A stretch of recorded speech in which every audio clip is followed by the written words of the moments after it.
Again, ask them about, I don't know, virtue. Ask them about compassion. Ask them about honor. Ask them about ideas that are not purely material. And you'll find they don't have very many answers at all.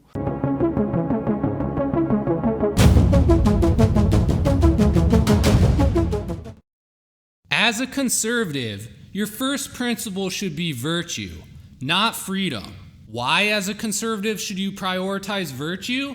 Number one, according to the scientific research conducted by social psychologist Jonathan Haidt, conservatives have the broadest palette when it comes to moral values. Meanwhile, number two, leftists care exclusively about oppression and care versus harm. Now, number three, conservatives also care about these things, but they also care about other important things like honor, loyalty, preventing people from cheating, and the sanctity of national symbols.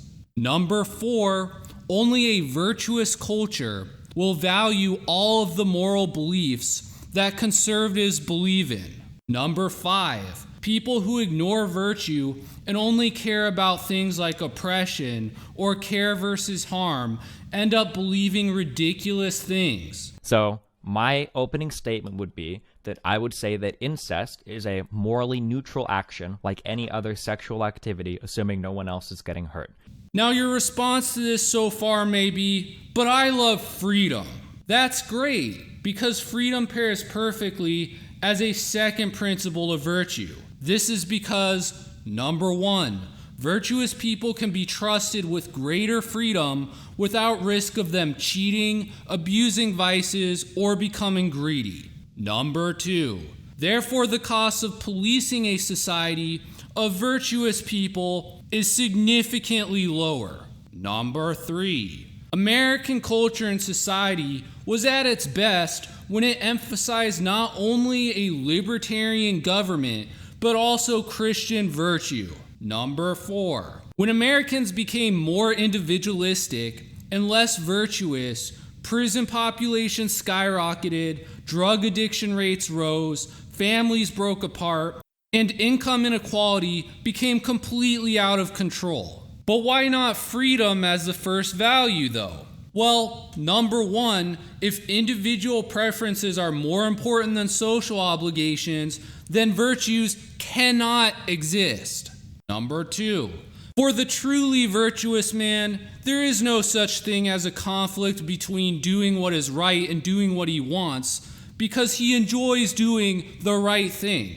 Number three, the pursuits of freedom, things such as pleasure or money, only provide a fleeting amount of happiness. To be continuously happy requires more and more of these things, which becomes unsustainable over time. The reason for this is number four.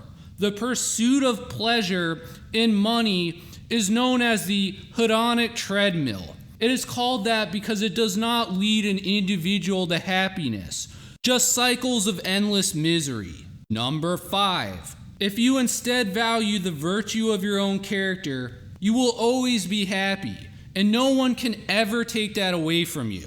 What about individual rights? Number one, individual rights are a bastardization of freedom. This is because, number two, they preserve only the minimalist amount of freedom. Just consider the following, number three. If you were a defendant facing trial, would you rather be judged by virtuous people who believe strongly in the virtue of justice, or unvirtuous people whose only job is to ensure that a small, finite set of individual rights are not violated? Number four, Facebook and YouTube engage in rampant censorship. They're able to do this because it doesn't violate anyone's individual rights. If real virtue were imposed on these tech companies, rather than the mere obligation to avoid violating individual rights, then they wouldn't be able to get away with all of this bullshit censorship. Number five, the exact same thing that's true about censorship in these tech companies would also be true of their invasion of our privacy. Yes, Google does not violate our right to individual privacy when it spies on it, but it's obviously acting immorally. It's not adhering to the virtue of respecting another individual's privacy. But isn't acting virtuously just akin to a bunch of virtue signaling? No. Number one, virtue signaling is seeking the approval of others by adopting a moral stance. This happens most often on social media. Number two, the truly virtuous do not seek the approval of other people because that approval may be fleeting or subject to a corrupting influence. Instead, number three, the virtuous man finds value in his own moral character. You should always keep in mind, number four, truly conservative, virtuous beliefs like pornography and drugs should be illegal, that going to church is based. These are the sorts of ideas that are not popular. Anyone who mocks you as virtue signaling for expressing beliefs like this is in fact the actual person who's virtue signaling. They're saying these things to gain the approval of the majority.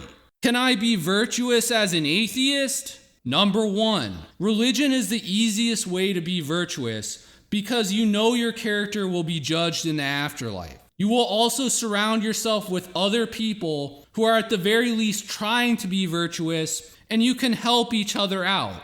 It's called creating a community. That being said, number two, many ancient philosophers who were not connected to a formal religion, such as Aristotle and Buddha, advocated forms of virtue ethics. Number three, Ben Franklin, who was a deist, also believed in virtue ethics. Even if he didn't always 100% live up to his principles, he was still undoubtedly a great man. This leads us to number four, again citing the Jonathan Haidt. His scientific research indicates virtue as one of the only scientifically proven methods of obtaining long-term happiness. As Sargon of Akkad becomes more and more based, as he brings up more often the value of virtue, the philosophy of Aristotle, I believe he is finally getting on board with what I've been saying this entire time, that the way forward